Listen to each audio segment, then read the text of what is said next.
Welcome back to our video series to help you create a high converting Shopify store with PageFly.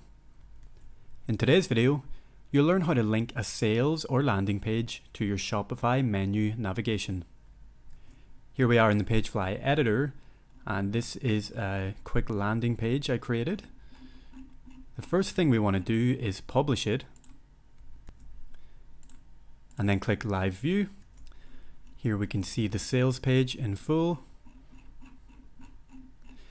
So we want to take this URL and copy it, and then head over to our Shopify dashboard. Once you're in the Shopify dashboard, go ahead and click on Online Store, and then head down to Navigation and click Main Menu. From here, we'll simply click Add Menu Item, add the name for your navigation link, and then paste it into the link box below and click Add. Once you're done, click Save Menu, and then head over to your Shopify homepage.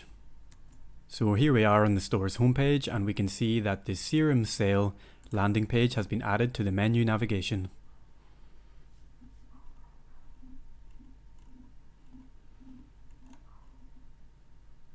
So that is how you link a sales or landing page to your Shopify menu. Don't forget you can reach us on our live support channel within the PageFly dashboard 24/7, 365 days a year.